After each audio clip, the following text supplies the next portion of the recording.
ಶ್ರೀಗುರುಭ್ಯೋ ನಮಃ. ಹರಿ ಓಂ. ಶ್ರಿಯಪ್ಪತ್ತೇ ನಿತ್ಯ ಗಣಿತ ಗುಣಮಾಣಿಕ್ಯ ವಿಶದ ಪ್ರಭಾಜಾಲೋಲ್ಲಾಸೋಪಹತ ಸಕಲಾವದ್ಯತಮಸೆ ಜಗಜ್ಜನ್ಮಸ್ಥೇಮ ಪ್ರಲಯ ರಚನಾಶೀಲವಪುಷೇ ನಮೋ ಶೇಷಾಂನಾಯ ಸ್ಮೃತಿರುದಯ ದೀಪ್ತಾಯ ಹರಯೇ येन प्रादुरभावि भूमिवलये व्यस्तारिगो सन्ततिः प्रबोधिश्रुतिपङ्कजं करुणया प्रकाशीतत्वं परम् ध्वान्तं ध्वंसमनायि साधुनिकरश्चाकारि सन्मार्गगः तेन व्यासदिवाकरेण सततं मात्याजि मे मानसम् व्याप्तिर्यस्य निजे निजे नमः सा पक्षे सपक्षे स्थितिः व्यावृत्तिश्च विपक्षतोत विषये सक्तिर्न वै बाधिते नैवास्ति प्रतिपक्षयुक्तिरतुलं शुद्धं प्रमाणं समे भूयात्तत्त्वविनिर्णयाय भगवानानन्दतीर्थो मुनिः भवति यदनुभावादेडमूकोऽपि वाग्मी जडमतिरपि जन्तुर्जायते प्राज्ञमूले सकलवचनचेतो देवता भारती सा मम वचसि निधत्तं सन्निधिं मानसे च रमानिवासोचितवासभूमि सन्न्याय रत्नावलि जन्मभूमि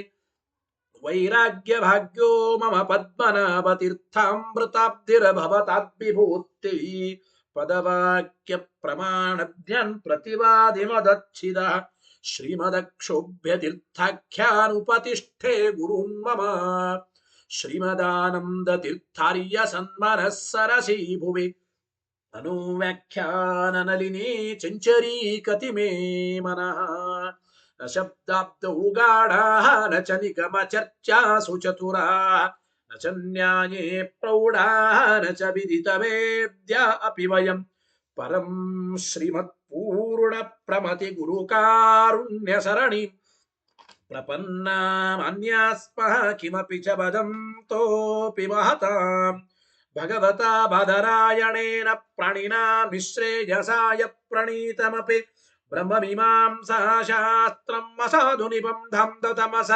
अवकुण्ठितत्वेन प्रणीतमिव मन्यमानः भगवानन्दतीर्थमुनिः यथाचार्याभिप्रायम् अस्य भाष्यं विधाय अनुभाष्यमपि करिष्यन् विलीन प्रकृतितया स्वयमन्तराय विदुरोऽपि अनवरतमीश्वर प्रवणकाय करणरुत्तिरपि नारायण प्रणामादिकम् पारीप्सितस्य अनन्तराय परिसमाप्तेः प्रचयस्य च हेतुतया अवगीतशिष्टाचार परम्परादिना अवगतम् अवश्यं करणीयं शिष्यान् ग्राहयितुं ग्रन्थादौ निबध्नाति नारायणमिति नारायणं निखिलपूर्णगुणैकदेहम् निर्दोषमाप्यतममप्यखिलेषु वाक्यैः अस्योद्भवादिदमशेष विशेषतोऽपि वन्द्यं सदा प्रियतमं मम सन्नमामि तमेव शास्त्रप्रभवं प्रणम्य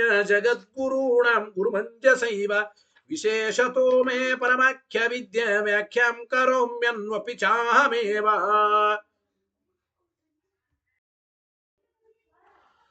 ओम ओम अथातो ब्रह्म जिज्ञासा ओम श्रुति क्षीराब्धिमामत्य धीमंदरमहीभृता प्राप्ता न्यायसुधा येन तं जयीन्द्रमहं भजे बुधैरपि सुदुर्बोधे ग्रन्थे यन्मम साहसं तत्पारयन्तु निपुणाः गुरुपादरजक्कणाः लौकिकफलं लक्षणामृतदोहिनीं गुरुवनुग्रहरूपां तां कामधेनुमुपास्महे मद्भोक्तिर्द्विनदी जयार्यशुभवाक्सूर्यात्मजा सङ्गमे व्याख्यास्नानमो विधाय नृहरे प्राप्य प्रसादं परं प्रापुर्ये कृतकृत्यतां गतमला विद्यादिराजादयो योगीशा कृपयन्तु ते जयमुनेर्भावस्य बोधाय मे ಶುಕೇನ ಶಾಂತ್ಯಾದಿಷು ವಾಂಗ್ಮಯೇಷು ವ್ಯಾಸೇನ ಧೈರ್ಯಂ ಬುಧಿನೋಪಮೇಯಂ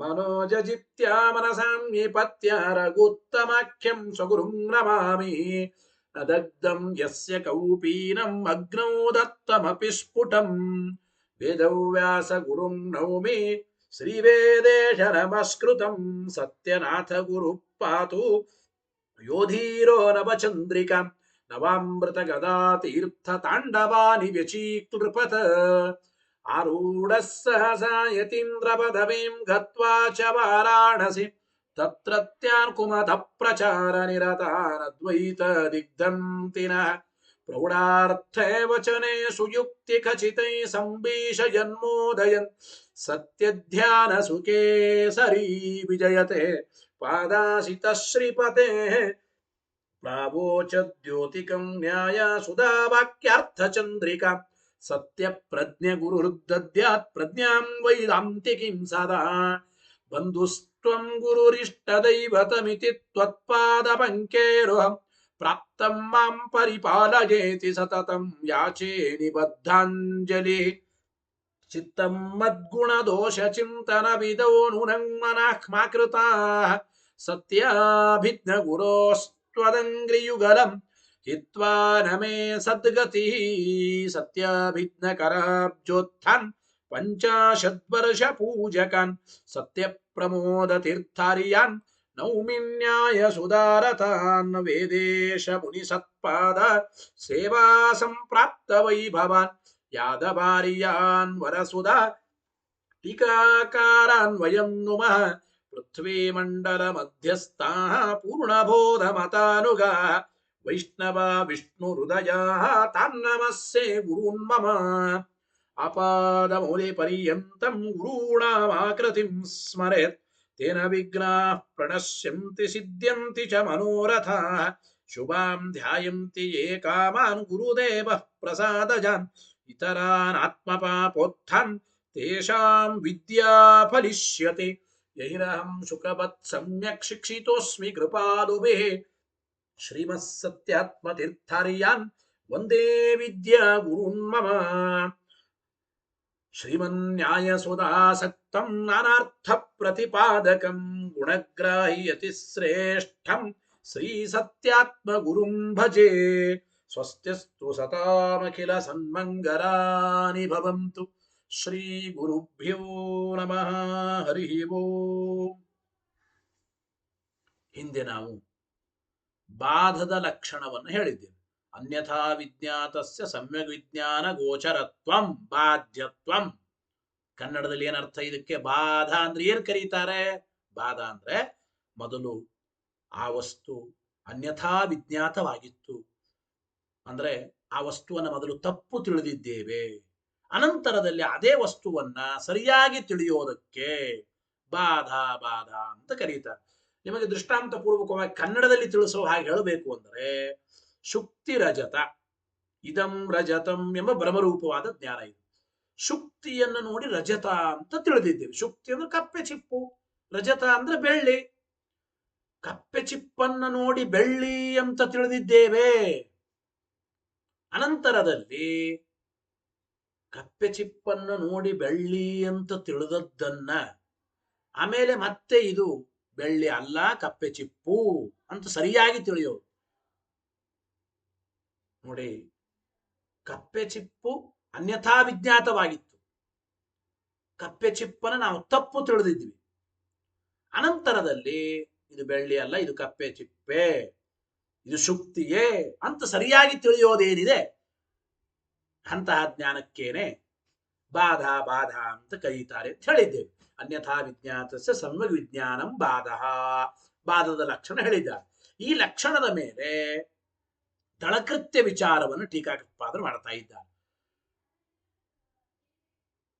ಅಂದ್ರೆ ಅನ್ಯಥಾ ವಿಜ್ಞಾನ, ಸಮ್ಯಕ್ ವಿಜ್ಞಾನ ಅಂತ ಶಬ್ದ ಇದೆ, ಗೊತ್ತಾಯ್ತು ಇಲ್ಲಿ. ಇವೆಲ್ಲ ಯಾಕೆ ಶಬ್ದ ಹಾಕಿದ್ದಾರೆ? ದಳಕೃತ್ಯ ವಿಚಾರ ಹೇಳ್ತಾ ಇದ್ದಾರೆ. ಟೀಕಾರಾಯರ ವಾಕ್ಯ ಓದಿ. ಸಮ್ಯಕ್ ವಿಜ್ಞಾನಂ ಬಾಧಃ ಇತ್ತೇವ ಭುಕ್ತೆ ಸರ್ವಮಪಿ ಸಮ್ಯಕ್ ಜ್ಞಾನಂ ಬಾಧಃ ಪ್ರಸಜ್ಜೇತ. ಪೂರ್ಣ ಲಕ್ಷಣ ಏನು? ಅನ್ಯಥಾ ವಿಜ್ಞಾತಸ್ಯ ಸಮ್ಯಗ್ ವಿಜ್ಞಾನಂ ಬಾಧಃ. ಇಲ್ಲಿ ತಿಳಿಸಿಕೊಡ್ತಾ ಇದ್ದಾರೆ ನೋಡಿ. ಈ ಬಾಧದ ಲಕ್ಷಣದಲ್ಲಿ ಇಷ್ಟೇ ಹೇಳಿಬಿಟ್ರೆ ಏನಾಗುತ್ತೆ ಅಂದ್ರೆ ಸಮ್ಯಕ್ ವಿಜ್ಞಾನ ಅದೇ ಬಾಧ. ಅಂದ್ರೆ ಯಾವುದು ಸರಿಯಾದ ಜ್ಞಾನವೋ ಆ ಜ್ಞಾನಕ್ಕೆ ಬಾಧ ರೂಪವಾದ ಜ್ಞಾನ ಅಂತ ಕರೀತಾರೆ. ಅಂತಂದರೆ ಅಂದ್ರೆ ಅನ್ಯಥಾ ವಿಜ್ಞಾತಸ್ಯ ಅಂತ ಹೇಳದೇನೆ ಕೇವಲ ಸಮ್ಯಕ್ ವಿಜ್ಞಾನಂ ಬಾಧ, ಸಮ್ಯಕ್ ವಿಜ್ಞಾನಂ ಬಾಧ ಅಂತ ಇಷ್ಟೇ ಹೇಳಿದ್ರೆ ಏನಾಗುತ್ತದೆ? ಸಮ್ಯಕ್ ವಿಜ್ಞಾನಂ ಬಾಧ ಇತ್ತೇವ ಉಕ್ತೇ ಸರ್ವಮಪಿ ಸಮ್ಯಕ್ ಜ್ಞಾನಂ ಬಾಧ ಪ್ರಸಜ್ಜತೆ. ಎಲ್ಲ ಸಮ್ಯಕ್ ಜ್ಞಾನಗಳು ಬಾಧ ಜ್ಞಾನ ಅಂತ ಆಗ್ಬೇಕು. ಅಯಂ ಘಟ, ಅಯಂ ಪಟ, ಅಯಂ ಸ್ತಂಭ, ಅಯಂ ಕುಂಭ, ಜಗತ್ತಿನಲ್ಲಿರುವ ಎಲ್ಲಾ ಸಮ್ಯಕ್ ಜ್ಞಾನಗಳು ಕೂಡ ಅವು ಬಾಧ ರೂಪವಾದ ಜ್ಞಾನ ಅಂತ ಆಗಬೇಕಾಗಿದೆ. ಅದಕ್ಕೇನು ಮಾಡಿದ್ದಾರೆ? ನಚ ತಥಾ ವ್ಯವಹಾರ. ಆಗ್ಲಿ ಏನಾಯ್ತು, ಹಂಗೆ ವ್ಯವಹಾರ ಮಾಡಲ್ಲ ಯಾರು. ಜಗತ್ತಿನಲ್ಲಿರುವ ಎಲ್ಲಾ ಸಮ್ಯಕ್ ಜ್ಞಾನಗಳು ಕೂಡ ಅಂದ್ರೆ ಜಗತ್ತಿನಲ್ಲಿರುವ ಎಲ್ಲಾ ಯಥಾರ್ಥ ಜ್ಞಾನಗಳು ಕೂಡ ಬಾಧ ಅಂತ ವ್ಯವಹಾರ ಮಾಡ್ತಾರ. ಬಾಧ ಜ್ಞಾನ ಅಂತ ಯಾವಾಗ ಬರೋದು? ಮೊದಲು ಭ್ರಮ ಬಂದಿರಬೇಕು. ಆ ಭ್ರಮಜ್ಞಾನವನ್ನು ನಿವರ್ತನೆ ಮಾಡೋದು ತಾನೇ ಬಾಧ ಜ್ಞಾನ. ಎಲ್ಲ ಯಥಾರ್ಥ ಜ್ಞಾನಗಳು ಸರಿಯಾದ ಜ್ಞಾನವೇ ಸರಿ, ಆದರೆ ಎಲ್ಲ ಸರಿಯಾದ ಜ್ಞಾನಗಳನ್ನ ಎಲ್ಲಾ ಯಥಾರ್ಥ ಜ್ಞಾನಗಳನ್ನು ಬಾಧ ಅಂತ ಯಾರು ವ್ಯವಹಾರ ಮಾಡಲ್ಲ. ನಚ ತಥಾ ವ್ಯವಹಾರ ತನ್ನಿವೃತ್ತ್ಯರ್ಥಂ. ಎಲ್ಲಾ ಸಮ್ಯಕ್ ಜ್ಞಾನಗಳಲ್ಲಿಯೂ ಬಾಧದ ಲಕ್ಷಣ ಬಂತು, ಅತಿವ್ಯಾಪ್ತಿ ಬರಬೇಕಾಯಿತು. ಈ ಅತಿವ್ಯಾಪ್ತಿ ಪರಿಹಾರಕ್ಕಾಗೇನೆ ತನ್ನಿವೃತ್ತ್ಯರ್ಥಂ ಅನ್ಯಥಾ ವಿಜ್ಞಾತಸ್ಯ ಯುಕ್ತಂ. ಅನ್ಯಥಾ ವಿಜ್ಞಾತಸ್ಯ ಸಮ್ಯಕ್ ಜ್ಞಾನಂ ಅಂದ್ರು. ಕೇವಲ ಯಥಾರ್ಥ ಜ್ಞಾನವೇ ಬಾಧ ಅಂತ ಅನ್ನೋದಿಲ್ಲ. ಮೊದಲು ಅನ್ಯಥಾ ವಿಜ್ಞಾತವಾದದ್ದು ಆಮೇಲೆ ಸಮ್ಯಕ್ ವಿಜ್ಞಾತವಾಗಬೇಕು. ಅನ್ಯಥಾ ವಿಜ್ಞಾತವಾದದ್ದು ಅದರ ಬಗ್ಗೆ ಆಮೇಲೆ ಸಮ್ಯಕ್ ಜ್ಞಾನ ಬರೋದು ಏನಿದೆ ಅದನ್ನ ಬಾಧ ಅಂತ ಕರೀತಾ ಇದ್ದೇವೆ ಅಂತ ಅಭಿಪ್ರಾಯ. ಸರಿ, ಹಾಗಾದ್ರೆ ಸಮ್ಯಕ್ ವಿಜ್ಞಾನ ಎಂಬುದು ತೆಗೆದು ಬಿಡ್ರೆ ಬರೀ ಅನ್ಯಥಾ ವಿಜ್ಞಾನಂ ಇಷ್ಟೇ ಅನ್ಬಿಡ್ರಿ. ಅನ್ಯಥಾ ವಿಜ್ಞಾತಸ್ಯ ಜ್ಞಾನಂ ಅಂದ್ರೆ ತಪ್ಪು ತಿಳಿದದ್ದರ ಜ್ಞಾನ ಇಷ್ಟೇ ಹೇಳ್ಬಿಡಿ. ಅನ್ಯಥಾ ವಿಜ್ಞಾತಸ್ಯ ಜ್ಞಾನಂ ಇತ್ತೇವ ಭುಕ್ತೆ ಧಾರಾವಾಹಿಕ ಭ್ರಮೆ ರಜತತ್ವೇನ ಅವಗತಸ್ಯ ಶುಕ್ತಿಕಾಶಕಲಸ್ಯ ಪುನಃ ನಾಗ ವಂಗತ್ವಾದಿ ಜ್ಞಾನೇಪಿ ಪ್ರಸಂಗಃ. ಕೇವಲ ಅನ್ಯಥಾ ವಿಜ್ಞಾತವಾದದ್ದರ ಜ್ಞಾನ ಅದು ಬಾಧ ಅಂತ ಇಷ್ಟೇ ಅಂದುಬಿಟ್ರೆ ಏನಾಗುತ್ತದೆ ಅಂದ್ರೆ ಧಾರಾವಾಹಿಕವಾದ ಬ್ರಹ್ಮಜ್ಞಾನದಲ್ಲಿ ಅತಿವ್ಯಾಪ್ತಿ ಬರುತ್ತದೆ ಅಂತ ಅಭಿಪ್ರಾಯ. ಅತಿವ್ಯಾಪ್ತಿ ಅಂದ್ರೆ ಏನು ಗೊತ್ತಾ? ಒಂದು ಲಕ್ಷ್ಯಕ್ಕೆ ಹೇಳಿದ ಲಕ್ಷಣ ಅಲಕ್ಷ್ಯದಲ್ಲಿ ಬಂದರೆ ಅದು ಅತಿವ್ಯಾಪ್ತಿ ಎಂದು ಕರೀತಾರೆ. ಅಲಕ್ಷ್ಯೇ ಲಕ್ಷಣ ಗಮನಂ ಅತಿವ್ಯಾಪ್ತಿ ಅಂತ ಹೇಳಿದ್ದಾರೆ. ಬಾಧ ರೂಪವಾದ ಜ್ಞಾನಕ್ಕೆ ಹೇಳಿದ ಲಕ್ಷಣ ಧಾರಾವಾಹಿಕವಾದ ಭ್ರಮ ಅದರಲ್ಲಿ ಬಂದ್ರೆ ಅದನ್ನ ಅತಿವ್ಯಾಪ್ತಿ. ಹಂಗೆ ಅಂತೂ ನೋಡಿ, ಅನ್ಯಥಾ ವಿಜ್ಞಾತಸ್ಯ ಜ್ಞಾನಂ ಬಾಧ ಅಂತ ಇಷ್ಟ ಅಂದುಬಿಟ್ರೆ ಧಾರಾವಾಹಿಕವಾದ ಭ್ರಮದಲ್ಲಿ ಅತಿವ್ಯಾಪ್ತಿ ಬರುತ್ತದೆ. ಧಾರಾವಾಹಿಕವಾದ ಭ್ರಮದಲ್ಲಿ ಅತಿವ್ಯಾಪ್ತಿ ಬರುತ್ತದೆ. ಯಾತಕ್ಕೆ? ಧಾರಾವಾಹಿಕ ಭ್ರಮ ಅಂದ್ರೆ ಏನ್ ಗೊತ್ತಾ? ಮೊದಲು ಶುಕ್ತಿಯನ್ನ ರಜತ ಅಂತ ತಿಳ್ಕೊಂಡಿದ್ದೇವೆ. ಸ್ವಲ್ಪತ್ತಾದ ಮೇಲೆ ಇದು ರಜತ ಅಲ್ಲ, ಇದು ಸೀಸಾ. ಇನ್ನೊಂದು ಸ್ವಲ್ಪತ್ತಿಗೆ ಸೀಸನು ಅಲ್ರೇ, ಇದು ತವರ ಅಂತ ಕರೀತಾರೆ. ಆ ಸಂಸ್ಕೃತದಲ್ಲಿ ನಾಗ ವಂಗತ್ವಾದಿ ಜ್ಞಾನೇಪಿ ಅಂತಂದಿದ್ದಾರೆ. ಗೊತ್ತಾಯಿತೋ ಇಲ್ಲ? ನಾಗ ವಂಗ ಅಂದ್ರೆ ಸೀಸ ಮತ್ತು ತವರ ಅಂತ ಕರೀತಾರೆ ಕನ್ನಡದಲ್ಲಿ ಹೇಳಬೇಕಾದ್ರೆ. ಅಂದ್ರೆ ಅಭಿಪ್ರಾಯ ಈ ಸೀಸ ಅಂತಾರಲ್ಲ, ಬೆಳ್ಳಗಿರ್ತದೆ ಸೀಸನು ಕೂಡ ಆ ರೀತಿ. ಅಂದ್ರೆ ಒಂದೇ ಶುಕ್ತಿಯನ್ನ ಮೊದಲು ರಜತ ಅಂತ ತಿಳ್ಕೊಂಡಿದ್ದೇವೆ, ಸ್ವಲ್ಪತ್ತಾದ ಮೇಲೆ ಸೀಸಾ ಅಂತ ಭ್ರಮ ಬಂತು, ಎಲ್ಲವೂ ಭ್ರಮನೆ. ಮತ್ತು ಸ್ವಲ್ಪತ್ತಾದ್ಮೇಲೆ ಅದನ್ನೇ ತವರ ಅನ್ಕೊಂಡಿದ್ದೇವೆ. ಧಾರಾವಾಹಿಕ ಭ್ರಮ ಅಂತಾರೆ ಇದನ್ನ. ಒಂದ್ರ ಮೇಲೆ ಆ ಇದ್ದ ಅಧಿಷ್ಠಾನವನ್ನ ತಪ್ಪು ತಿಳಿಯುತ್ತಾ ಹೋಗೋದು. ಅನೇಕ ರೀತಿ ತಪ್ಪು ತಿಳುವಳಿಕೆ ಅನ್ನೋ ಸಂಸ್ಕೃತದಲ್ಲಿ ಧಾರಾವಾಹಿಕ ಭ್ರಮ ಅಂತ. ಧಾರಾವಾಹಿಕ ಭ್ರಮದಲ್ಲಿ ಏನಾಗಿದೆ? ಅನ್ಯಥಾ ವಿಜ್ಞಾತವಾದ ಜ್ಞಾನ ಬಂತು. ಅನ್ಯಥಾ ವಿಜ್ಞಾತಸ್ಯ ಜ್ಞಾನತ್ವಂ ಬಾಧ ಅಂದ್ರೆ ಬಾಧದ ಲಕ್ಷಣ ಧಾರಾವಾಹಿಕವಾದ ಈ ಭ್ರಮದಲ್ಲಿ ಬರುತ್ತದೆ. ಈ ವಾಕ್ಯ ಓದಿ. ಅನ್ಯಥಾ ವಿಜ್ಞಾತಸ್ಯ ಜ್ಞಾನಂ ಇತ್ತೇವ ಭುಕ್ತೆ. ಇಷ್ಟೇ ಹೇಳಿದ್ರೆ ಧಾರಾವಾಹಿಕವಾದ ಭ್ರಮದಲ್ಲಿ ಅತಿವ್ಯಾಪ್ತಿ ಬರುತ್ತದೆ. ಧಾರಾವಾಹಿಕ ಭ್ರಮೆ ಪ್ರಸಂಗ ಅತಿ ಪ್ರಸಂಗ ಅಂತ ಅರ್ಥ. ಅಂದ್ರೆ ಅತಿವ್ಯಾಪ್ತಿ ಬರ್ತದೆ. ಯಾಕೆ ಅತಿವ್ಯಾಪ್ತಿ ಅಂದ್ರೆ ಕಾರಣ ಮಧ್ಯದಲ್ಲಿ. ರಜತತ್ವೇನ ಅವಗತಸ್ಯ ಶುಕ್ತಿಕಾಶಕಲಸ್ಯ. ಮೊದಲು ಸ್ವಲ್ಪ ಹೊತ್ತು ಶುಕ್ತಿಕಾಶಕಲ, ಶುಕ್ತಿಯನ್ನ ಅಂದ್ರೆ ಕಪ್ಪೆ ಚಿಪ್ಪನ್ನ ರಜತ ಅಂತ ತಿಳ್ಕೊಂಡಿದ್ದೇವೆ. ಅದೇ ವ್ಯಕ್ತಿಗೆ ಪುನಃ ಮತ್ತೆ ಸ್ವಲ್ಪ ಹೊತ್ತಾದ ಮೇಲೆ ನಾಗವಂಗತ್ವಾದಿ ಜ್ಞಾನೇಪಿ, ಅದನ್ನೇ ನಾಗ, ವಂಗ, ಸೀಸ, ಕನ್ನಡದಲ್ಲಿ ಸೀಸ ಅಥವಾ ತವರ ಹಿಂಗೆ ತಿಳ್ಕೊಳ್ತೇವೆ. ಇದನ್ನ ಧಾರಾವಾಹಿಕ ಭ್ರಮ ಅಂತಾರೆ. ಗೊತ್ತಾಯ್ತಲ್ಲ? ಅದನ್ನ ನಾವು ಚಿಂತನೆ ಮಾಡಬೇಕು ಸರಿಯಾಗಿ. ಗೊತ್ತಾಯ್ತೋ ಇಲ್ಲೋ? ಧಾರಾವಾಹಿಕ ಭ್ರಮೆಗಳು ಹುಟ್ಟುವ ಪ್ರಸಂಗದಲ್ಲಿಯೂ ಕೂಡ ಈ ರೀತಿ ಆಗುತ್ತದೆ ಅಂತ. ಅಂದ್ರೆ ಮೊದಲನೇ ಭ್ರಮ ಇದಂ ರಜತಂ, ಎರಡನೇ ಭ್ರಮ ಅಯಂ ನಾಗಃ, ಮೂರನೇ ಭ್ರಮ ಅಯಂ ವಂಗಃ.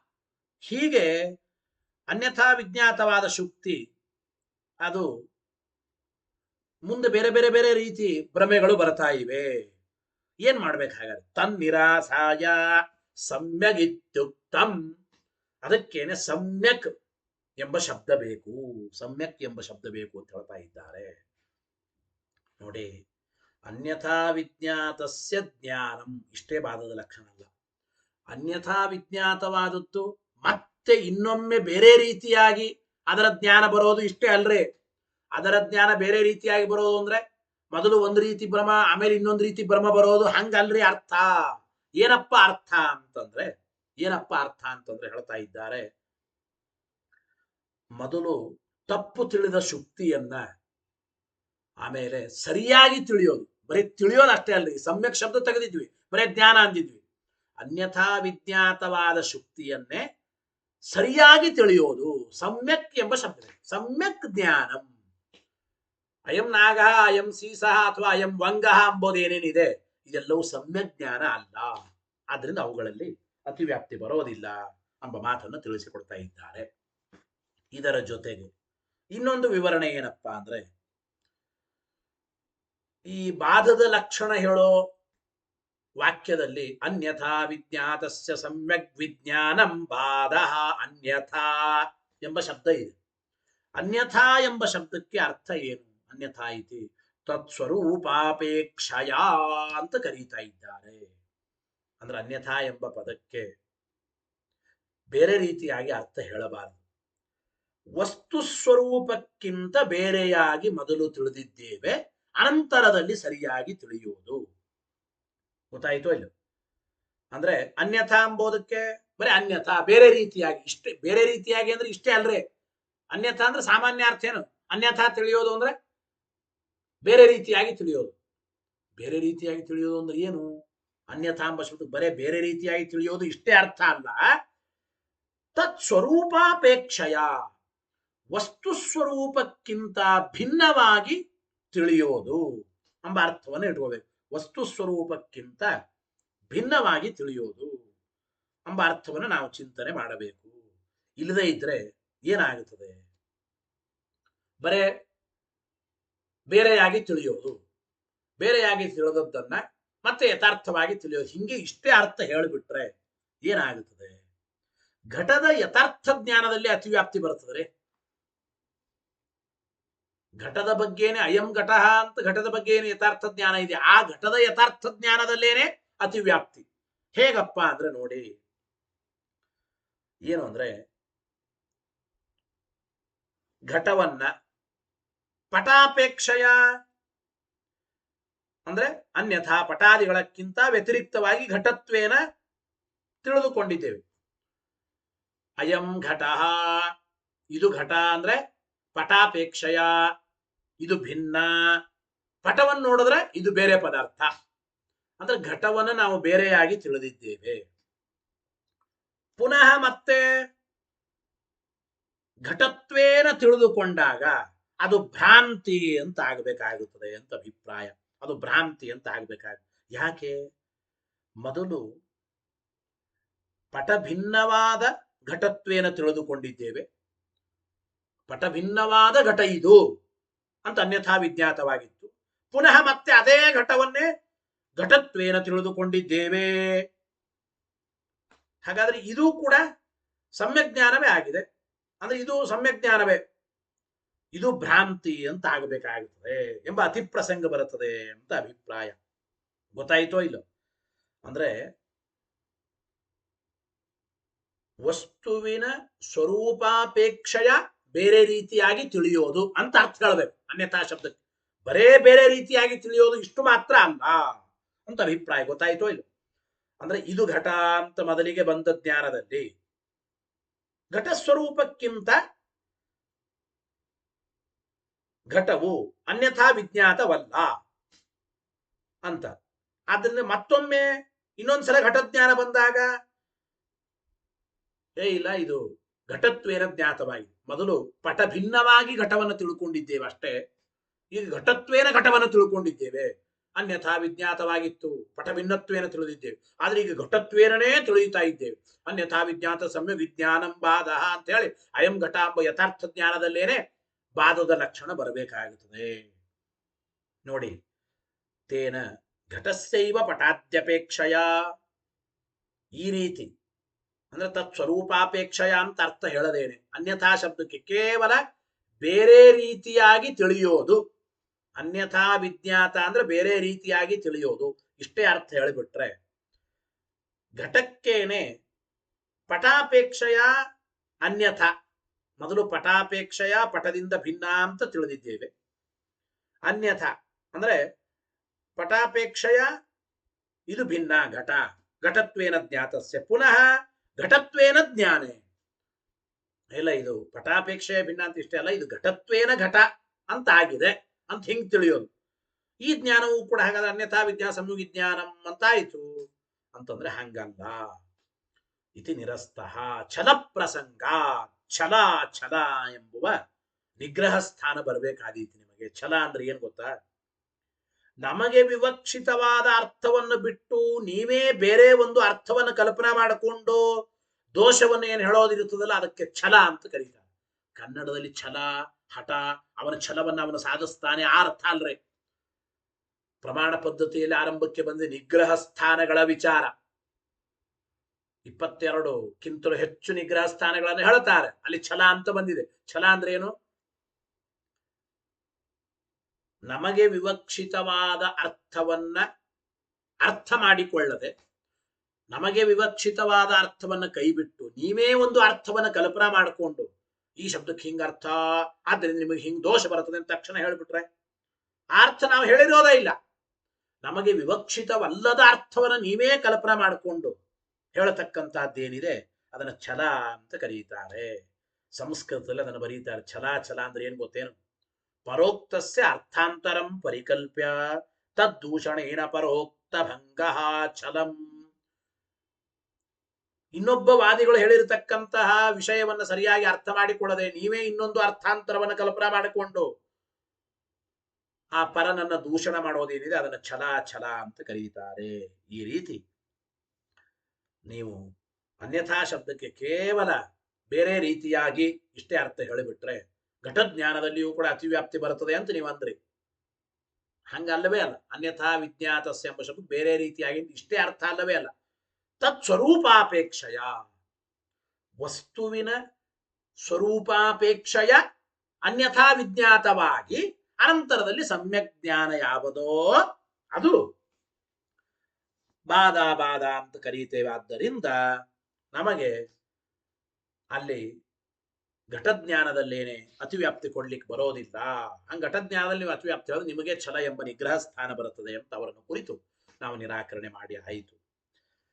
ಇದಾದ ಮೇಲೆ ಮತ್ತೆ ಪ್ರಶ್ನೆ ಮಾಡ್ತಾರೆ, ಅನ್ಯಥಾ ವಿಜ್ಞಾತಸ್ಯ ಸಮ್ಯಕ್ ವಿಜ್ಞಾನಂ ಬಾಧ ಎಂಬ ಈ ಬಾಧದ ಲಕ್ಷಣಕ್ಕೆ ಇನ್ನೊಂದು ಕಡೆ ಅತಿವ್ಯಾಪ್ತಿ ಬಂದೇ ಬರುತ್ತದೆ. ಮತ್ತೆ ನಿಮಗೆ ಅತಿವ್ಯಾಪ್ತಿ ಅಪರಿಹಾರ್ಯ ಅಂತ ಹೇಗೆ? ತಥಾಪಿ ರಜತತ್ವೇನ ಅವಗತಸ್ಯ ಶುಕ್ತಿಕಾಶಕಲಸ್ಯ ಶುಕ್ಲತ್ವಾದಿ ಜ್ಞಾನೇ ಪ್ರಸಂಗಃ ತದವಸ್ಥಾ. ನೋಡಿ,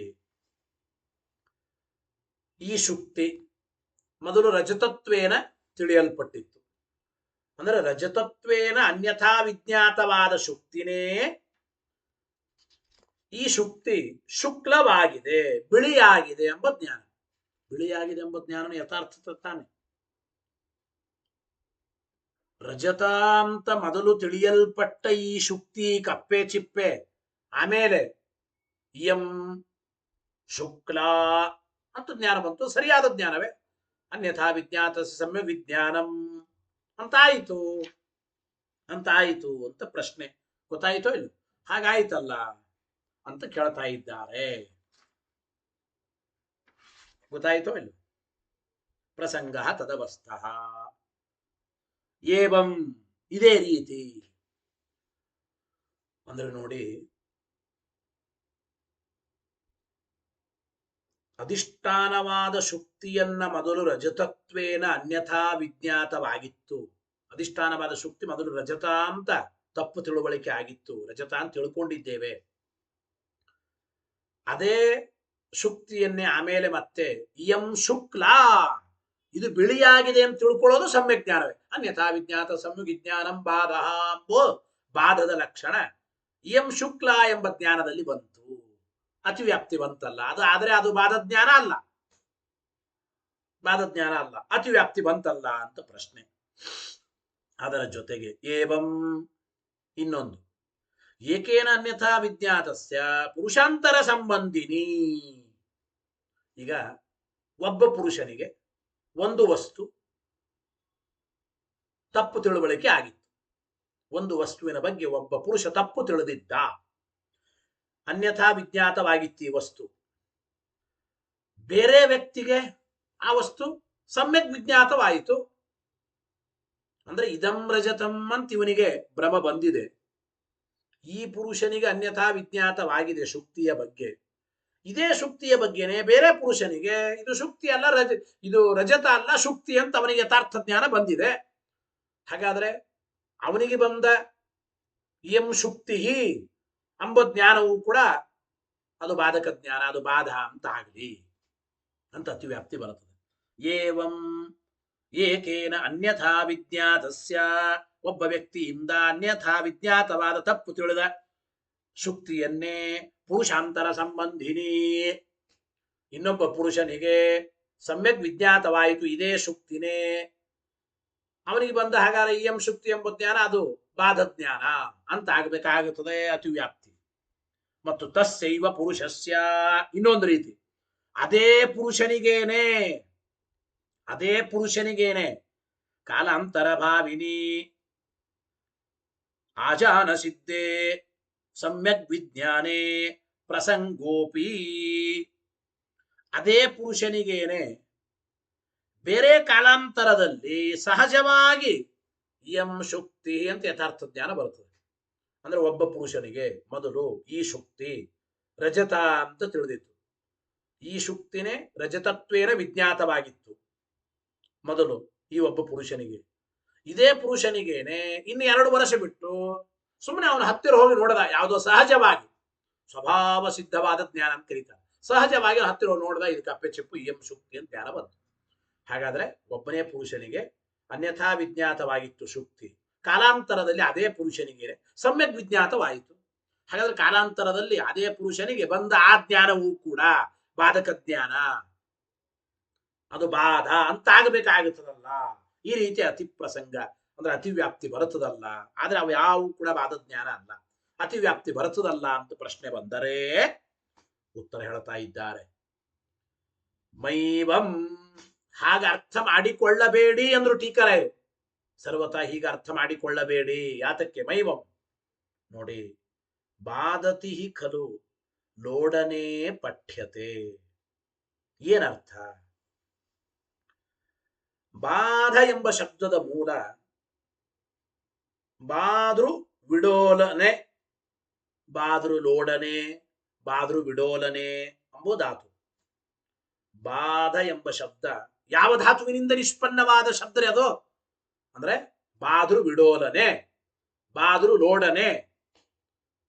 ಭವತಿ ಭೂಸತ್ತಾಯಾಮ್ ಎಂಬ ಧಾತುವಿನಿಂದ ನಿಷ್ಪನ್ನವಾದ ಒಂದು ರೂಪ ಅಂತ ಕರೀತ. ಹಾಗೆ ಬಾಧ ಎಂಬ ಶಬ್ದದ ರೂಪ ಎದರಿಂದ ನಿಷ್ಪನ್ನವಾಗುವುದು? ಯಾವ ಧಾತುವಿನಿಂದ ಅಂದ್ರೆ ಬಾದ್ರು ಲೋಡನೆ. ಅಂದ್ರೆ ಏನರ್ಥ? ಬಾಧ ಜ್ಞಾನ ಬಾಧ್ಯತ್ವಮಸ್ತಿ ಅಂದ್ರೆ ಜ್ಞಾನದಿಂದ ಬಾಧ್ಯವಾಗಿದೆ ಅಂದ್ರೆ ಏನು? ಜ್ಞಾನದಿಂದ ನಾಶವಾಗುತ್ತದೆ. ಬಾಧ ಎಂಬ ಶಬ್ದಕ್ಕೆ ನಾಶ ಅಂತ ಟೋಟಲ್ ಅರ್ಥ, ತಾತ್ಪರ್ಯ ಅರ್ಥ.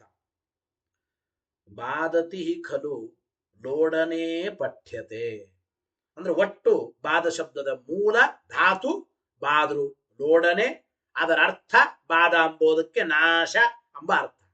ಇಲ್ಲಿ ಪ್ರಶ್ನೆ, ಹಾಗಾದ್ರೆ ಬಾಧ ಅಂದ್ರೆ ನಾಶ, ಯಾವುದಕ್ಕೆ ನಾಶ ಅಂತ ಪ್ರಶ್ನೆ. ನಾಶ ಯಾವುದಕ್ಕಪ್ಪ? ನೇದಂ ರಜತಂ ಎಂಬ ಜ್ಞಾನ ಇದು ಬಾಧಕ ಜ್ಞಾನ ಅಂದ್ರಿ, ಇದು ಬಾಧ ಅಂದ್ರಿ. ನಾಶ, ನಾಶ ಯಾವುದಕ್ಕೆ ಅಂತ ಈಗ ಜ್ಞಾನಕ್ಕೋ ವಸ್ತುವಿಗೋ? ನೇದಂ ರಜತಂ ಎಂಬ ಜ್ಞಾನದಿಂದ ನಾಶ ಉಂಟು, ಇದಂ ರಜತಂ ಎಂಬ ಜ್ಞಾನಕ್ಕೆ ಅಂತೀರೋ?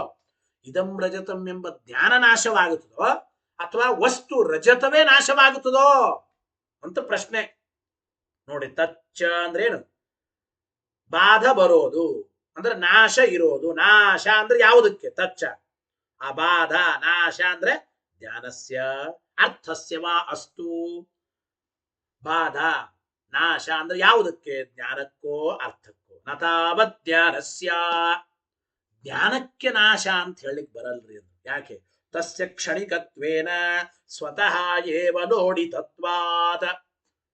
ಜ್ಞಾನಕ್ಕೆ ನಾಶ ಅಂತ ಹೇಳಿಕ್ ಬರಲ್ರಿ. ಜ್ಞಾನ ಯಾವಾಗಲೂ ಸಾಮಾನ್ಯವಾಗಿ ಅದು ಕ್ಷಣಿಕ. ಈ ಕ್ಷಣದಲ್ಲಿ ಜ್ಞಾನ ಬರುತ್ತದೆ, ಎರಡನೇ ಕ್ಷಣದಲ್ಲಿ ಜ್ಞಾನ ಇರುತ್ತದೆ, ಮೂರನೇ ಕ್ಷಣದಲ್ಲಿ ನಾಶವಾಗುತ್ತದೆ. ಕೆಲವರ ಪ್ರಕಾರ ಕ್ಷಣಿಕವಾದಿಗಳು ಹಾಗೆ ಹೇಳ್ತಾರೆ, ಕೆಲವು ತ್ರಿಕ್ಷಣಾವಸ್ಥಾಯಿ ಅಂತ. ಹುಟ್ಟೋದು, ಇರೋದು, ನಾಶವಾಗೋದು, ಮೂರು ಕ್ಷಣಗಳನ್ನು ಹೇಳಿದ್ದಾರೆ. ಹುಟ್ಟೋ ಕ್ಷಣ ಮೊದಲನೇದ್ದು, ಇರುವ ಕ್ಷಣ ಎರಡನೇದ್ದು, ನಾಶವಾಗುವ ಕ್ಷಣ ಮೂರನೇ ಕ್ಷಣ. ಹೀಗಿರುತ್ತದೆ ತ್ರಿಕ್ಷಣಾವಸ್ಥೆ. ಇರ್ಲಿ, ಅಂತೂ ಜ್ಞಾನ ಅಂಬೋದೇ ಸ್ವಾಭಾವಿಕವಾಗಿ ಅದು ಬಂದು ಹೋಗೋದ್ರೆ, ಜ್ಞಾನ ಅಂಬೋದು ಅದು ಕ್ಷಣಿಕ. ಕ್ಷಣಿಕ ಆದ್ಮೇಲೆ ಅದು ಸ್ವಾಭಾವಿಕವಾಗಿ ತನ್ನಷ್ಟಾನು ಜ್ಞಾನ ನಾಶ ಆಗುತ್ತದೆ. ಜ್ಞಾನಕ್ಕೆ ನಾಶ, ಬಾಧ ಬರೋದು ಅಂದ್ರೆ ಜ್ಞಾನಕ್ಕೆ ಬಾಧ ಬರೋದು ಅಂದ್ರೆ ಜ್ಞಾನಕ್ಕೆ ನಾಶ ಅಂತ ಅರ್ಥ ಹೇಳಿಕ್ ಬರಲ್ಲ. ಜ್ಞಾನ ಸ್ವಾಭಾವಿಕವಾಗಿ ಕ್ಷಣಿಕ, ಅದು ತನ್ನಷ್ಟಾನು ಮುಂದೆ ನಾಶ ಆಗಲೇಬೇಕು. ಈಗ ಹೇಳ್ತೀವಲ್ಲ ನಾವು, 10 ನಿಮಿಷಕ್ಕೆ ನೂರಾರು ವಸ್ತುಗಳ ತಿಳುವಳಿಕೆ ಜ್ಞಾನ ನಮಗೆ ಬಂದು ಹೋಗುದು. ಘಟ ಪಟ ಸ್ತಂಭ ಕುಂಭ, ಇದು ಮೊಬೈಲು, ಇದು ಟಿವಿ, ಇದು ಪುಸ್ತಕ, ಇದು ಮಂಚ, ಇದು ಗಾಡಿ, ಇದು ಬಸ್ಸು, ಈ ವ್ಯಕ್ತಿ ಇವರು, ಈ ವ್ಯಕ್ತಿ ಇವರು. ಎಷ್ಟು ಜ್ಞಾನಗಳು ಬರ್ತವೆ 5 ನಿಮಿಷದಲ್ಲಿ. ನೂರಾರು ಜ್ಞಾನಗಳು. ಒಂದು ದಿನಕ್ಕೆ ಲಕ್ಷಾವಧಿ ಕೋಟ್ಯಾವಧಿ ವಸ್ತುಗಳ ಬಗ್ಗೆ ತಿಳುವಳಿಕೆ. ಹೌದು, ಕೋಟ್ಯಾವಧಿ ತಿಳುವಳಿಕೆ, ಕೋಟ್ಯಾವಧಿ ಜ್ಞಾನಗಳು. ಎಷ್ಟು ಜ್ಞಾನ ಬರುತ್ತವೆ, ಎಷ್ಟು ಜ್ಞಾನ ನಾಶ. ಅವು ಜ್ಞಾನ ಬರುತ್ತವೆ, ಹೋಗುತ್ತವೆ. ಜ್ಞಾನ ಕ್ಷಣಿಕ, ಸ್ವಾಭಾವಿಕವಾಗಿ ಜ್ಞಾನಗಳ ನಾಶವಾಗುತ್ತವೆ. ಜ್ಞಾನಕ್ಕೆ ಮತ್ತೆ ಬಾಧ ನಾಶ ಎಂಬುದಿಲ್ಲ ಅಂತ ಪ್ರಶ್ನೆ ಒಂದು. ಇದರ ಜೊತೆಗೆ ಇನ್ನೊಂದು ಮಾತು ಏನಪ್ಪಾ ಅಂದ್ರೆ, ಸಮ್ಯಕ್ ವಿಜ್ಞಾನಸ್ಯಾಪಿ ಉತ್ತರ ಜ್ಞಾನ ವಿನಾಶಸ್ಯ ಬಾಧಿತತ್ವ ವ್ಯವಹಾರ ಪ್ರಸಂಗಾತ್. ಇನ್ನೊಂದು ಮಾತು ಹೇಳ್ತಾ ಇದ್ದಾರೆ. ಈಗ ನೋಡಿ, ಒಂದು ವೇಳೆ ನಾಶ, ಇದು ನೀವು ಭ್ರಮರೂಪವಾದ ಜ್ಞಾನಕ್ಕೆ ನಾಶ, ನಾಶ ಅಂದ್ರೆ ಜ್ಞಾನಕ್ಕೆ ನಾಶ ಅಂತ ಇದ್ದೀರಿ. ಭ್ರಮರೂಪವಾದ ಜ್ಞಾನಕ್ಕೆ ನಾಶ ಅಂತ ಹೇಳಬೇಕ್ರೆ, ಆದರೆ ಜಗತ್ತಿನಲ್ಲಿ ಸಮ್ಯಕ್ ಜ್ಞಾನವು ನಾಶವಾಗುತ್ತದೆ. ಯಾವ ಜ್ಞಾನಗಳಿಗೆ ನಾಶ ಆಗುತ್ತದೋ ಆ ಎಲ್ಲಾ ಜ್ಞಾನನೂ ಐತಾರ್ಥ, ಅದು ಭ್ರಮ ಅಂತ ಅಲ್ಲಿಕ್ಕೆ ಆಗುತ್ತದ ಪ್ರಶ್ನೆ. ಸಮ್ಯಕ್ ವಿಜ್ಞಾನಸ್ಯಾಪಿ, ಯಥಾರ್ಥ ಜ್ಞಾನಕ್ಕೂ ಕೂಡ ಉತ್ತರ ಜ್ಞಾನ ವಿನಾಶಸ್ಯ ಬಾಧಿತತ್ವ ವ್ಯವಹಾರ ಪ್ರಸಂಗ, ಜ್ಞಾನದಿಂದ ನಾಶವಾಗೋದು, ಜ್ಞಾನದಿಂದ ನಾಶವಾಗೋದು ಅಂತ ಅರ್ಥ ಮಾಡಿಬಿಟ್ರೆ, ಯಥಾರ್ಥ ಜ್ಞಾನಕ್ಕೂ ಜ್ಞಾನ ನಾಶತ್ವ ಆದರೆ ಮೊದಲು ಬಂದ ಯಥಾರ್ಥ ಜ್ಞಾನ ಮುಂದಿನ ಯಥಾರ್ಥ ಜ್ಞಾನದಿಂದ ನಾಶವಾಗುತ್ತದೆ. ಈಗ ಅಯಂ ಘಟ ಎಂಬ ಜ್ಞಾನ ಬಂತು ಅಂತ ಇಟ್ಕೊಳ್ರಿ, ಒಂದು 5 ನಿಮಿಷಕ್ಕೆ ಮುಂದೆ ಬಟ್ಟೆ ತಂದಿಟ್ರು ಅಯಂ ಪಟ ಅಂತ ಜ್ಞಾನ ಬಂತು. ಪೂರ್ವ ಜ್ಞಾನ ಉತ್ತರ ಜ್ಞಾನದಿಂದ ನಾಶವಾಗುತ್ತದೆ. ಹಾಗಾದ್ರೆ ಜ್ಞಾನದಿಂದ ನಾಶವಾದ ಮಾತ್ರಕ್ಕೆ ಅದು ಬಾಧ ಜ್ಞಾನ, ಇದು ಬಾಧಿತ ಅಂತೀರಾ? ಪೂರ್ವ ಜ್ಞಾನ ಬಾಧಿತ, ಉತ್ತರ ಜ್ಞಾನ ಬಾಧಕ ಅನ್ಲಿಕ್ಕೆ ಆಗ್ತದ? ಬಾಧದ ಲಕ್ಷಣ ಉತ್ತರ ಜ್ಞಾನದಲ್ಲಿ ಬಾಧಿತವಾದದ್ದು ನೇದಂ ರಜತಂ ಎಂಬ ಹೆಂಗ ಜ್ಞಾನ ಬಾಧಿತವಾಗುತ್ತದೋ ಅಯಂ ಘಟ ಅಯಂ ಪಟ ಎಂಬ ಜ್ಞಾನವೂ ಕೂಡ ಮುಂದಿನ ಉತ್ತರ ಜ್ಞಾನಗಳಿಂದ ಬಾಧಿತ ಆಗೇ ಆಗುತ್ತವೆ. ಹಿಂಗೆಲ್ಲ ಪ್ರಶ್ನೆ ಬರುತ್ತದೆ. ಆದ್ರಿಂದ ಅಂತೂ ಬಾಧ ಅಂದ್ರೆ ನಾಶ, ಅಂತಹ ನಾಶ ಜ್ಞಾನಕ್ಕೆ ಅಂತ ಹೇಳಲಿಕ್ಕೆ ಆಗೋದಿಲ್ಲ. ಇನ್ನು ನಾಪಿ ಅರ್ಥಸ್ಯ ಪದಾರ್ಥಕ್ಕೆ ನಾಶ ಹೇಳೋಣ. ನೇದಂ ರಜತಂ ಅಂದ್ರೆ ರಜತಕ್ಕೆ ನಾಶ ಹೇಳೋಣ ಅಂದ್ರೆ ನಾಪಿ ಅರ್ಥ. ಯಾಕೆ? ಶುಕ್ತಿಕಾ ಶಕಲಾ ದೇಹೇ ತಾದವಸ್ಥ್ಯಾತ್. ಈಗ ನೋಡಿ, ವಸ್ತುವಿಗೆ ನಾಶ ಅಂತ ಹೇಳಲಿಕ್ಕೆ ಬರಲ್ಲ ಅಂದ್ರೆ ಯಾಕೆ ಅಂತಂದ್ರೆ, ವಸ್ತು ಅಂದ್ರೆ ಯಾವುದು ಪ್ರಶ್ನೆ ಮೊದಲು. ಅನ್ಯಥಾ ವಿಜ್ಞಾತಸ್ಯ ಸಮ್ಯಕ್ ಜ್ಞಾನಂ ಬಾಧ. ಬಾಧ ಅಂದ್ರೆ ನಾಶ, ಜ್ಞಾನದಿಂದ ನಾಶ. ಸರಿ, ನಾಶ ಆಗೋದು ಯಾವುದ್ರಿ? ವಸ್ತು ನಾಶ ಆಗುತ್ತದೆ. ಎರಡನೇ ಪಕ್ಷ. ವಸ್ತು ಅಂದ್ರೆ ಅಲ್ಲಿ ಎರಡು ವಸ್ತು ಅವ. ಅಧಿಷ್ಠಾನ ರೂಪವಾದ ಧರ್ಮಿ ಶುಕ್ತಿ ಎಂಬ ವಸ್ತು ಒಂದು, ಆರೋಪಿತವಾದ ರಜತ ಎಂಬ ವಸ್ತು ಒಂದು. ರಜತ ಆರೋಪಿತ, ಶುಕ್ತಿ ಯಥಾರ್ಥ. ವಸ್ತುವಿಗೆ ನಾಶ ಅಂತಂದ್ರೆ ಶುಕ್ತಿ ಎಂಬ ವಸ್ತುವಿಗೆ ನಾಶನೋ ಅಧಿಷ್ಠಾನವಾದದ್ದಕ್ಕೆ, ಆರೋಪಿತವಾದ ರಜತ ಎಂಬ ವಸ್ತುವಿಗೆ ನಾಶವೋ ಅಂತ ಪ್ರಶ್ನೆ. ಶುಕ್ತಿಗೆ ನಾಶ ಅಂದ್ರೆ ಹೇಳಿಕ್ ಬರಲ್ಲ. ಅದಕ್ಕೆ ಟೀಕಾರೆ ಉತ್ತರ ಇಲ್ಲಿ. ಶುಕ್ತಿಕಾ ಶಕಲಾದೇಹೇ ತಾದವಸ್ಥ್ಯಾತ. ಅಧಿಷ್ಠಾನವಾದ ಶುಕ್ತಿಗೆ ನಾಶ ಹೇಳುತ್ತೇವೆ ಅಂದ್ರೆ ನೋ. ಯಾಕೆ? ಶುಕ್ತಿ ಇರುತ್ತದೆ ಇನ್ನು. ನೇದಂ ರಜತಂ ಅಂತ ಬಾಧಕ ಜ್ಞಾನ ಬಂದ್ರು ಶುಕ್ತಿ ಏನು ನಾಶ ಆಗಿಲ್ರೇ. ಶುಕ್ತಿ ಹಾಗೆ ಇದ್ದೇ ಇರ್ತದೆ. ಎಂ ಶುಕ್ತಿರೇವ ನೇದಂ ರಜತಂ. ಅಧಿಷ್ಠಾನವಾದ ಶುಕ್ತಿ ಅಂತೂ ನಾಶ ಆಗಲ್ಲ. ಶುಕ್ತಿ ಎಂಬ ಅರ್ಥ ಪದಾರ್ಥಕ್ಕೆ ನಾಶ ಇಲ್ಲ. ಇನ್ನು ರಜತಕ್ಕೆ ನಾಶ ಹೇಳೋಣ ಅಂದರೆ ರಜತಾದೇಹೇ ನಿತ್ಯ ದೋಡಿತತ್ವಾದ. ಶುಕ್ತಿ ರಜತ, ರಜತ ಎಂಬುದದ ಅಸತ್ ಪದಾರ್ಥ ರೀ. ಅದು ನಿತ್ಯ ನಾಶ ಆಗುತ್ತದೆ. ಅಸತ್ತಿಗೆ ಸ್ವಾಭಾವಿಕವಾಗಿ ನಾಶ ಇದೆ. ರಜತ ಎಂಬುದು ಅಸತ್ತು. ಅಸತ್ತು ಅದು ನಿತ್ಯ ವಿನಾಶ್ಯವಾದ ಪದಾರ್ಥವೇ. ನಿತ್ಯ ನಿವೃತ್ತವಾಗುತ್ತದೆ. ಪುನಃ ನಿವೃತ್ತಿ ಏನು ಬೇಕಾಗಿಲ್ಲ. ಶಶವಿಷಾಣ, ಓ ಈಗ ನಾಶ ಆಯಿತು ಅಂತೇವೆ. ಶಶವಿಷಾಣ ಅಂದ್ರೆ ನಿತ್ಯ ವಿನಾಶ ಹೊಂದುವ ಪದಾರ್ಥ ಇಲ್ಲೇ ಇಲ್ಲ ಅಂತ ಅರ್ಥ. ಅದು ಅಸತ್ತಿಗೆ ನಿತ್ಯ ನಾಶ ಇದೆ. ಅದು ಪ್ರತ್ಯೇಕವಾಗಿ ಜ್ಞಾನದಿಂದ ನಾಶವಾಗಬೇಕು ಶುಕ್ತಿ ರಜತ ಅಂತ ಇಲ್ಲವೇ ಇಲ್ಲ. ಅತಃ ಏನಾಯ್ತು ಹಾಗಾದ್ರೆ? ಈ ಅರ್ಥ ಮಾಡಿಕೊಳ್ಳಬೇಕು.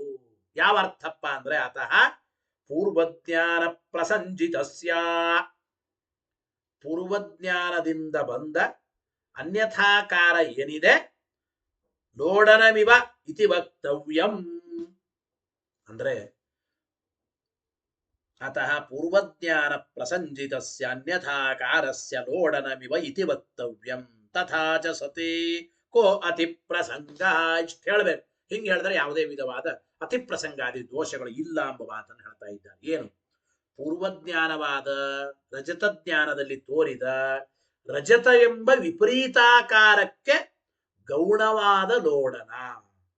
ಅಂದ್ರೆ ಪೂರ್ವಜ್ಞಾನ ಅಂದ್ರೆ ಇದಂ ರಜತಂ ಎಂಬ ಜ್ಞಾನ. ಇದಂ ರಜತಂ ಎಂಬ ಜ್ಞಾನದಲ್ಲಿ ತೋರಿದ್ಯಾವುದು? ರಜತ. ವಸ್ತುತಃ ರಜತ ಎಂಬ ಆಕಾರ ಇಲ್ಲ ಅಲ್ಲಿ. ಆದರೆ ಅದು ಶುಕ್ತಿ ಇರೋದು. ಆದ್ರೆ ಇದಂ ರಜತಂ ಅಂತ ಹೇಳಿ ಇದಂ ರಜತಂ ಅಂತ ಬಂತು. ಇದಂ ರಜತಂ ಅದನ್ನು ತಿಳಿಸಿಕೊಡ್ತಾ ಇದ್ದಾರೆ. ಅಂದ್ರೆ ಪೂರ್ವಜ್ಞಾನವಾದ ರಜತ ಜ್ಞಾನದಲ್ಲಿ ರಜತ ಎಂಬ ವಿಪರೀತ ಜ್ಞಾನಕ್ಕೆ, ರಜತ ಎಂಬ ವಿಪರೀತ ಜ್ಞಾನಕ್ಕೆ ಗೌಣವಾದ ಲೋಡನ ಅಂದ್ರೆ ಗೌಣವಾದ ಔಪಚಾರಿಕವಾದ ಒಂದು ನಾಶ ಅಂತ ಹೇಳಬೇಕು. ಬಾಧ ಬರೋದು ಅಂದ್ರೆ ಏನು? ಪೂರ್ವಜ್ಞಾನದಲ್ಲಿ ತೋರಿರತಕ್ಕಂತಹ ರಜತ ಎಂಬ ವಿಪರೀತಾಕಾರ, ವಸ್ತುತಃ ಅದು ಶುಕ್ತ್ಯಾಕಾರವಾಗಿ ತೋರಬೇಕು. ಅದು ರಜತ ಎಂಬ ವಿಪರೀತಾಕಾರವಾಗಿ ತೋರಿದೆ.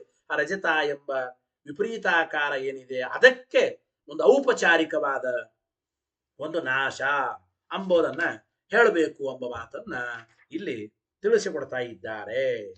ಈ ರೀತಿಯಾಗಿ ಹೇಳಿದಾಗ ಯಾವುದೇ ವಿಧವಾಗಿರತಕ್ಕಂತಹ ವಸ್ತುಗಳಲ್ಲಿ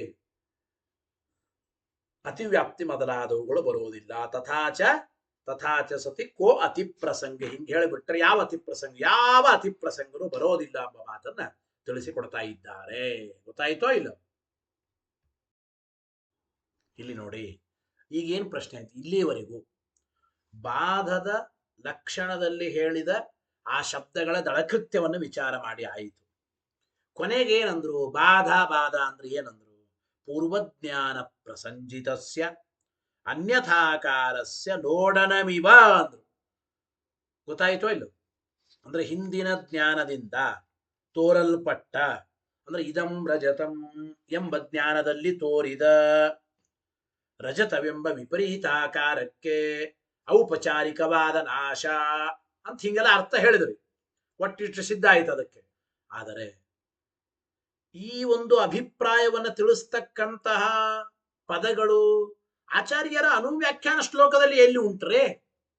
ಪೂರ್ವಜ್ಞಾನದಿಂದ ತೋರತಕ್ಕಂತಹ ರಜತ ಎಂಬ ವಿಪರೀತಾಕಾರಕ್ಕೆ ಔಪಚಾರಿಕವಾದ ನಾಶ, ಅದೇ ಬಾಧ ಅಂತ ಇಷ್ಟೆಲ್ಲ ಅಂದ್ರೆ ಅಲ್ಲಿ ಹೇಳುವಾಗ ವಿಜ್ಞಾತಸ್ಯಾನ್ಯಥಾ ಸಮ್ಯಕ್ ವಿಜ್ಞಾನಂ ಖೇವ ತನ್ಮತಂ ಅಂತ ಆಚಾರ್ಯರ ಅನುವ್ಯಾಖ್ಯಾನ ಶ್ಲೋಕ. ಈ ಶ್ಲೋಕದಲ್ಲಿ ಈ ಅಭಿಪ್ರಾಯ ಎಲ್ಲಿ ಬರ್ತದೆ? ಈ ಶ್ಲೋಕದಲ್ಲಿ ಅಭಿಪ್ರಾಯ ಎಲ್ಲಿ ಬರ್ತದೆ? ಅನುವ್ಯಾಖ್ಯಾನದ ಶಬ್ದಗಳಲ್ಲಿ ಅಭಿಪ್ರಾಯ ಬರೋದಿಲ್ಲ. ಪೂರ್ವಜ್ಞಾನ ಪ್ರಸಂಜಿತಸ್ಯ ಅನ್ಯಥಾಕಾರಸ್ಯ ಲೋಡನಮಿವ ಎಂಬ ಅರ್ಥ, ವಿಜ್ಞಾತಸ್ಯಾನ್ಯಥಾ ಸಮ್ಯಕ್ ವಿಜ್ಞಾನಂ ಖೇವ ತನ್ಮತಂ ಎಂಬ ಅನುವ್ಯಾಖ್ಯಾನದ ಶ್ಲೋಕಕ್ಕೆ ಈ ಅರ್ಥ ತೋರೋದಿಲ್ಲಲ್ಲ.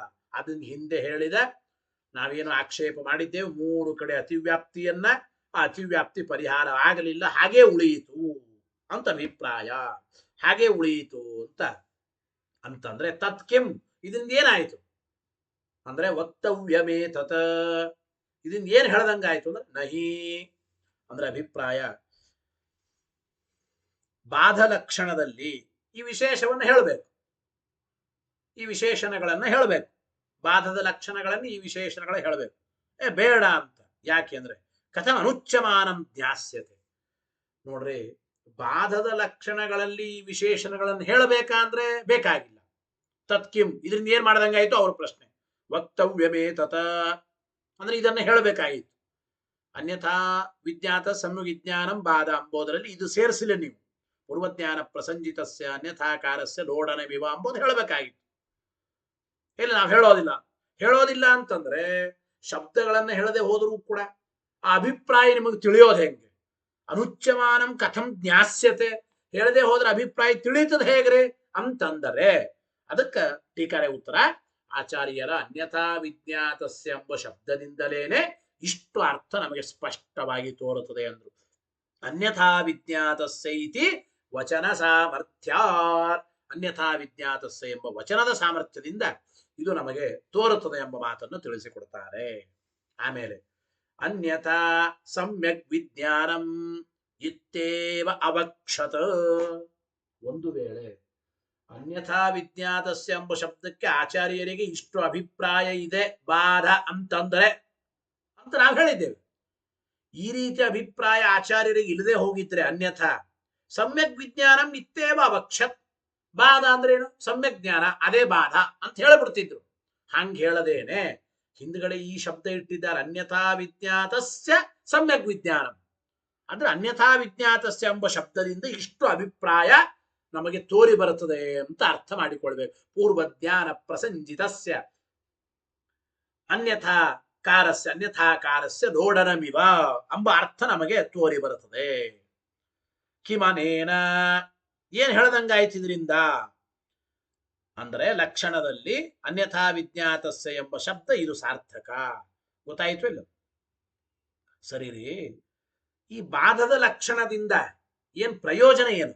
ಬಾಧದ ಲಕ್ಷಣ ಹೇಳಿದ್ರಿ, ಅನ್ಯಥಾ ವಿಜ್ಞಾತಸ್ಯ ಸಮ್ಯಕ್ ವಿಜ್ಞಾನಂ ವಿಜ್ಞಾತಸ್ಯಾನ್ಯಥಾ ಸಮ್ಯಕ್ ವಿಜ್ಞಾನಂ ಖೇವ ತನ್ಮತಂ. ಬಾಧದ ಲಕ್ಷಣವನ್ನ ಆಚಾರ್ಯ ಹೇಳಿದ್ರು. ಬಾಧದ ಲಕ್ಷಣದಿಂದ ಕಿಮನೇನ ಏನ್ ಹೇಳ್ದಂಗ ಆಯ್ತಪ್ಪ ಅಂತಂದರೆ ತದ್ವಿಷಯತ್ವಂ ಬಾಧ್ಯತ್ವಂ ಇತಿ ಶೇಷಃ, ಅದನ್ನ ತಿಳಿಸ್ಕೊಡ್ತಾ ಇದ್ದಾರೆ. ಅಂದ್ರೆ ಈ ಬಾಧಜ್ಞಾನದಲ್ಲಿ ವಿಷಯವಾದದ್ದೇ ಬಾಧ್ಯತ್ವ ಎಂಬ ಅರ್ಥ ನಮಗೆ ಪೂರ್ಣವಾಗುತ್ತದೆ. ಅನ್ಯಥಾ ವಿಜ್ಞಾತಸ್ಯ ಸಮ್ಯಕ್ ವಿಜ್ಞಾನಂ ಬಾಧ, ಅನ್ಯಥಾ ವಿಜ್ಞಾತಸ್ಯ ಸಮ್ಯಕ್ ವಿಜ್ಞಾನ ಗೋಚರತ್ವಂ ಬಾಧ್ಯತ್ವಂ. ಗೊತ್ತಾಯ್ತು ಇಲ್ಲ? ಬಾಧ್ಯವಾಗೋದು ಅಂದ್ರೆ ಏನು? ಅನ್ಯಥಾ ವಿಜ್ಞಾತವಾದದ್ದನ್ನ ಸಮ್ಯಕ್ ವಿಜ್ಞಾತವಾದದ್ದು ಏನು ಜ್ಞಾನ ಇದೆ, ಮೊದಲು ಆ ವಸ್ತುವಿನ ಬಗ್ಗೆ ಅನ್ಯಥಾ ಜ್ಞಾನ, ಆಮೇಲೆ ಆ ವಸ್ತುವಿನ ಯಥಾರ್ಥ ಜ್ಞಾನ ಬರೋದು. ಆ ರೀತಿ ವಸ್ತುವಿನ ಯಥಾರ್ಥ ಜ್ಞಾನದಲ್ಲಿ ಆಮೇಲೆ ಯಾವುದು ವಿಷಯವಾಗುತ್ತದೋ ಅದೇ ಬಾಧ್ಯವಾದದ್ದು. ಅಂದ್ರೆ ಬಾಧ್ಯತ್ವ ಎಲ್ಲಿ ಬಂತು? ಶುಕ್ತಿ ರಜತದಲ್ಲಿ. ಅನ್ಯಥಾ ವಿಜ್ಞಾತವಾದ ಶುಕ್ತಿಯ ಇದು ಅನ್ಯಥಾ ಅಂದ್ರೆ ಶುಕ್ತಿ ಮೊದಲು ಅನ್ಯಥಾ ವಿಜ್ಞಾತವಾಗಿತ್ತು, ಆ ಶುಕ್ತಿ ಸಮ್ಯಕ್ ವಿಜ್ಞಾತವಾಯಿತು. ಇದು ಶುಕ್ತಿ ಹೇಳೋದು. ರಜತಕ್ಕೆ ಹೇಳಬೇಕಾದ್ರೆ ಅನ್ಯಥಾ ವಿಜ್ಞಾತ ಸಮ್ಯಕ್ ಜ್ಞಾನ ಗೋಚರತ್ವಂ ಬಾಧ್ಯತ್ವಂ ಅಂತ ನಾವು ಅಂದ್ರೆ ಬಾಧದಲ್ಲಿ ವಿಷಯವಾಗೋದೇನೆ ಅದು ಬಾಧ್ಯತ್ವ ಎಂಬ ಅರ್ಥವನ್ನು ನಾವು ಮಾಡಿಕೊಳ್ಳಬೇಕು. ಈ ವಾಕ್ಯವನ್ನು ಪೂರ್ಣ ಮಾಡಿಕೊಳ್ಳಬೇಕು ಎಂಬ ಮಾತನ್ನು ತಿಳಿಸಿಕೊಡ್ತಾ ಇದ್ದಾರೆ. ಇದಾದ್ಮೇಲೆ ಹಿಂದೊಂದು ಮಾತು ಬಂತು, ವೈಲಕ್ಷಣ್ಯಂ ಸತಶ್ಚಾಪೇ ಸ್ವಯಂ ಸದ್ಭೇದವಾದಿನಃ ಅಂತ ಮಾತು ಹೇಳಿದ್ದಾನೆ. ಜಗತ್ತಿಗೆ ಅದ್ವೈತಿಗಳು ಸದಸದ್ ವೈಲಕ್ಷಣ್ಯವನ್ನು ಹೇಳಿದ್ದಾರೆ. ಜಗತ್ತು ಸತ್ವ ಅಲ್ಲ ಅಸತ್ವ ಅಲ್ಲ, ಹಿಂಗೆ ಸದಸದ್ ವೈಲಕ್ಷಣ್ಯ ಹೇಳಿದ್ದಾರೆ. ಜಗತ್ತಿಗೆ ಅವರು ಹೇಳಿದ ಸದಸದ್ ವೈಲಕ್ಷಣ್ಯದಲ್ಲಿ ಅಂದ್ರೆ ಸದಸದ್ ವಿಲಕ್ಷಣತ್ವ ನಾಮ ಕಿಂ ಅನಿರ್ವಚನೀಯತ್ವ. ಜಗತ್ತು ಸದಸದ್ ವಿಲಕ್ಷಣ ಅಂದ್ರೆ ಅನಿರ್ವಚನೀಯ. ಅನಿರ್ವಚನೀಯ ಅಂದ್ರೆ ಏನು? ಅನಿರ್ವಚನೀಯ ಅಂದ್ರೆ ಆ ವಸ್ತುವಿನ ಒಂದು ಲಕ್ಷಣ ಹೇಳಬೇಕಲ್ಲ ಅವರು. ಅನಿರ್ವಚನೀಯ ಎಂಬ ವಸ್ತುವಿನ ಲಕ್ಷಣ ಏನು? ಅನಿರ್ವಚನೀಯ ಎಂಬ ವಸ್ತುವಿನ ಲಕ್ಷಣ ಏನಪ್ಪ ಅಂತ ಅವರು ಹೇಳ್ತಾರೆ. ಅದಕ್ಕೆ ಉತ್ತರ ಹೇಳಿದರು, ಅನಿರ್ವಚನೀಯ ಎಂಬ ವಸ್ತುವಿನ ಲಕ್ಷಣ ಏನು ಪರಕೀಯರು ಹೇಳುತ್ತಾರೆ. ಅನಿರ್ವಚನೀಯ ಎಂಬ ವಸ್ತುನೇ ಇಲ್ಲ ಅಂದ ಮೇಲೆ ಅನಿರ್ವಚನೀಯ ಎಂಬ ವಸ್ತುವಿನ ಲಕ್ಷಣ ಹೇಳೋದು ಕೂಡ ಅಬದ್ಧ. ಅಂದ್ರೆ ಅನಿರ್ವಚನೀಯದ ಲಕ್ಷಣವನ್ನು ನಿರಾಕರಣೆ ಮಾಡ್ತಾ ಇದ್ದಾರೆ ಈ ಮುಂದಿನ ವಾಕ್ಯಗಳಿಂದ. ಅದನ್ನು ಮತ್ತೆ ಮುಂದಿನ ಸೋಮವಾರದ ಪಾಠದಿಂದ ತಿಳಿಯೋಣ. ನಾಳೆ ಶನಿವಾರ ತತ್ವಪ್ರಕಾಶಿಕಾ ಪಾಠ, ಸೋಮವಾರ ಪಾಠದಿಂದ ಮತ್ತೆ ನ್ಯಾಯಸುಧೆಯ ಪಾಠವನ್ನು ತಿಳಿಯೋಣ. ಹರಯೇ ನಮಃ. ಶ್ರೀಕೃಷ್ಣಾರ್ಪಣಮಸ್ತು. ಅನೇನ ಭಾವಿಯತ್ ಪುಣ್ಯಂ ತದಾಪ್ನೋತು ಗುರುರ್ಮಮ. ಮಧ್ವೇಶಾರ್ಪಣಮಸ್ತು.